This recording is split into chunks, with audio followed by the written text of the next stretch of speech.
माननीय अध्यक्ष जी, बहुत बहुत आभार। और आपने हमेशा बराबरी का व्यवहार किया है, तो हम भी ये अपेक्षा करते हैं कि जैसे 10 मिनट 11 मिनट आप लोग बोले तो आपसे किसकी बराबरी हो सकती है? आप बीच में टोक देते हैं तो अब लड़खड़ा जाएंगे। आपसे किसकी बराबरी हो सकती है? किसी की नहीं हो सकती। माननीय नेता सदन ने विजन डॉक्यूमेंट पे ये 24 घंटे का ऐतिहासिक चर्चा करा करके ये पूछना चाहा है हम सभी लोगों से। माननीय प्रधानमंत्री मोदी जी का एक सपना है कि 2047 में जब हमारा देश अपनी आज़ादी के 100 वर्ष पूरे कर रहा हो तो हमारा देश कैसा दिखना चाहिए, हमारा देश कैसा होना चाहिए, इस विषय में उत्तर प्रदेश विधानसभा के माननीय सदस्यों की क्या राय है, क्या सलाह है, इस निमित्त ये विशेष आह्वान किया गया है। श्रीमान, कल से हम सभी लोग देख रहे हैं, बहुत से माननीय सदस्य तो इसमें ऐसे बोल रहे हैं जैसे ये बजट पे बोल रहे हों या धन्यवाद प्रस्ताव के विरोध में बोल रहे हों। हम लोगों को अपनी राय देनी है, अपने सुझाव देने हैं। वो सुझाव यदि मानने लायक हुआ तो मानेंगे, नहीं मानने लायक हुआ कोई बात नहीं। इस तेजी से बदलती हुई दुनिया में नई तकनीकें आ रही हैं, उसमें हम कैसे आज विश्व के साथ खड़े रहें। आज हमको अपने अंदर सुधार क्या करना है, व्यवस्था में क्या परिवर्तन लाना है, कैसे हम विश्व के अग्रणी देशों में अपनी गिनती कराएं, कैसे हम विश्व गुरु बने जो कि पहले भारत था। इस विषय में सुझाव देने के बजाय लोगों की आवाज आती है कि साहब 47 की बात छोड़ दीजिए, 2027 में हम आ रहे हैं। अरे कहीं मोदी जी ने कहा है क्या कि 2047 में हम ही प्रधानमंत्री रहेंगे, या नेता सदन ने कहा है क्या कि 2047 में हम मुख्यमंत्री रहेंगे? पार्टी और नेता आएगी जाएंगी, राष्ट्र का एक दृष्टिकोण होना चाहिए, एक लंबी लॉन्ग टर्म प्लानिंग होनी चाहिए ताकि हमारे देश की उन्नति हो सके और हमें विश्व के अग्रणी राष्ट्र में अपनी गिनती करा सके। इसलिए ये सदन श्रीमन, आज हमारे देश के सामने सबसे बड़ा खतरा जो बाहर से भी है और अंदर से भी है वो है आतंकवाद का। आतंकवाद इतना नित्य प्रयोग किया जाने वाला शब्द है कि हम इसको हल्के में लेने लगे।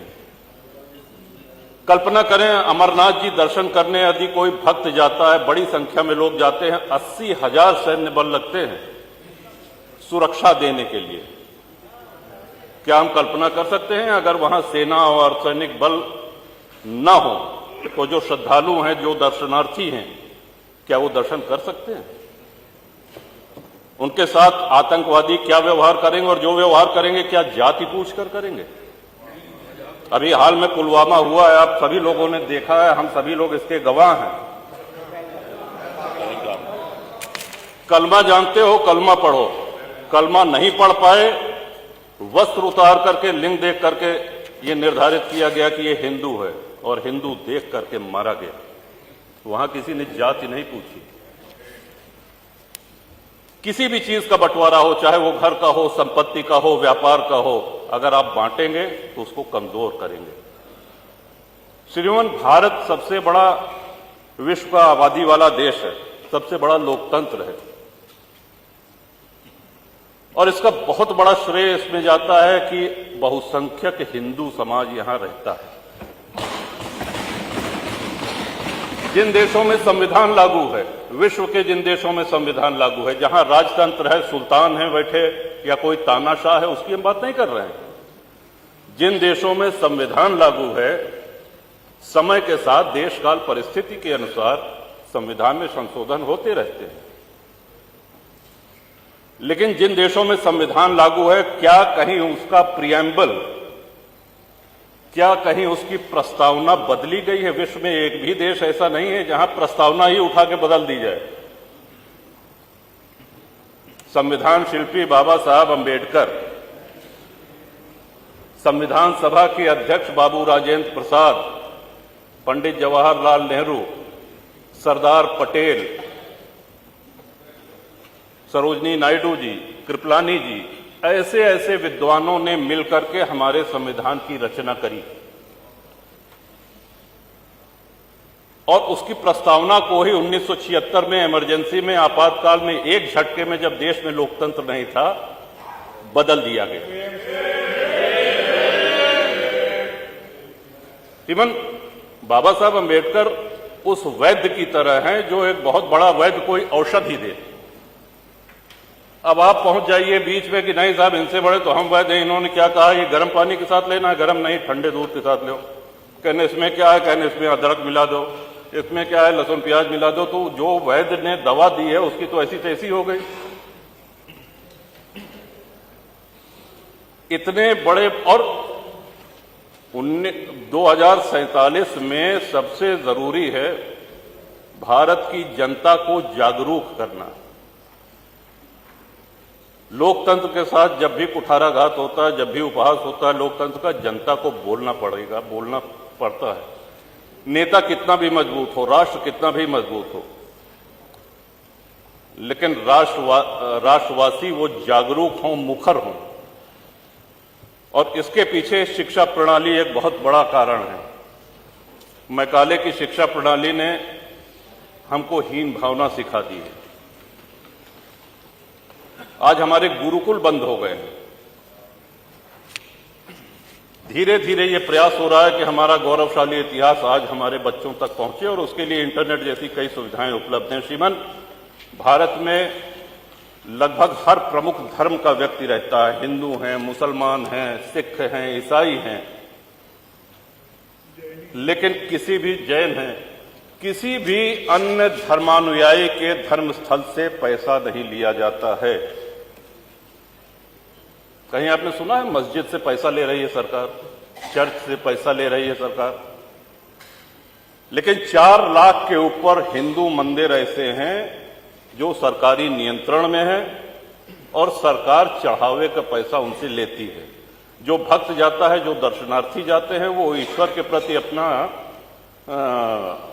समर्पण करते हैं। सरकारी नियंत्रण मंदिरों पर से हटना चाहिए। आपके माध्यम से, इस सदन के माध्यम से अपनी ये बात पहुंचाना चाहेंगे श्रीमान। और हमारा स्पष्ट मानना है, लोगों ने जापान की तुलना करी कि साहब जापान कभी किसी का गुलाम नहीं रहा, और जापान हो, यूरोप के कई देश हों, उनके साथ सबसे बड़ा फायदा जानते हैं क्या है? उन्होंने अपने आस्तीन में सांप नहीं पाले हुए हैं। हमारे आस्तीन में इतने सांप है कि हम अपने घर के सांपों से लड़े कि बाहर के दुश्मनों से लड़े। आपका इशारा हो गया श्रीमन, 2 मिनट। बहुत अच्छे हो, इशारा समझते हो। अंग्रेज जब भारत में आए, उसके पहले हमारी जीडीपी विश्व के जीडीपी के 30% से अधिक थी। पूरा व्यापार हम करते थे, और जब गए तो लगभग 1-1.5% बचे थे। हम कंगाली पे आ गए थे। अंग्रेज जब आए तो 60 से 70 हजार अंग्रेज सैनिक थे कुल, और उस समय अविभाजित भारत की आबादी 60 करोड़ थी। 1857 की गदर के बाद, स्वतंत्रता संग्राम के बाद, वो संख्या अंग्रेज सिपाहियों की 80,000 से 1 लाख हो गई। आप कल्पना करें, 60 करोड़ लोगों पर 1 लाख अंग्रेज सैनिक हुकूमत करते रहे, हमारा खून चूसते रहे। क्यों? क्योंकि हम मौन रहे, हम निष्क्रिय रहे। और आजादी के बाद भी हमको अहिंसा का एक ऐसा पुट पढ़ा दिया गया कि अहिंसा परमो धर्मा। हाँ ठीक है, अहिंसा परमो धर्मा है, लेकिन इसकी दूसरी पंक्ति है अहिंसा परमो धर्मा धर्म हिंसा तथैव च। इन्हीं शब्दों के साथ आपका आभार व्यक्त करते हैं श्रीमन। और कुंभ की चर्चा आई तो कुंभ में मैंने प्रवास किया श्रीमन। देश विदेश में कुंभ की चर्चा हुई, प्रशंसा हुई, और एक छोटे से छोटे सफाई कर्मी से लेकर के बड़े से बड़े अधिकारी ने अपनी पूरी ऊर्जा लगा दी। मैं समझता हूं कि इतने बार तुम माननीय नेता सदन गोरखपुर नहीं गए होंगे जितनी बार प्रयागराज गए हैं। सुबह न देखा न शाम देखा, हमेशा पहुंचते रहे। और अद्भुत व्यवस्था, 60 करोड़ के ऊपर श्रद्धालुओं ने पतित पावनी मां गंगा में स्नान किया। इतना बड़ा जमावड़ा सनातनियों का, लेकिन कहीं ये नारा सुनने को मिला कि साहब इस मजहब के, इस धर्म के लोगों को हम नहीं रहने देंगे। कहीं किसी दूसरे धर्म, किसी दूसरे मजहब के किसी धर्म स्थल को कोई नुकसान पहुंचाया गया, एक नारा कहीं लगा। यही सनातन की, यही हिंदू धर्म की महानता है। और श्रीमन, भारत इसीलिए धर्मनिरपेक्ष राष्ट्र है क्योंकि हिंदू बाहुल्य है, सनातन बाहुल्य है। हम 2047 में विजन में जो योगदान देना चाहते हैं, हम इस महान सदन के आदरणीय सदस्यों के माध्यम से जो सलाह पहुंची है, उस सलाह में अपनी अंतिम एक बात अवश्य जोड़ना चाहेंगे कि कृषि भूमि हमारे देश में कम हो रही है, नगरों का, गांवों का निर्माण हो रहा है, प्लॉटिंग हो रही है, सड़कें निकाली जा रही, हमारी आबादी बढ़ रही है, लेकिन हमारी कृषि भूमि में कमी हो रही है। इस चिंता को भी ध्यान में रखें और इस सदन के माध्यम से माननीय जो नीति निर्धारक हैं, जो केंद्र में बैठे हैं, आदरणीय प्रधानमंत्री जी, वो भी अवगत हों। आपने अवसर दिया, बहुत बहुत धन्यवाद। माननीय नेता प्रतिपक्ष।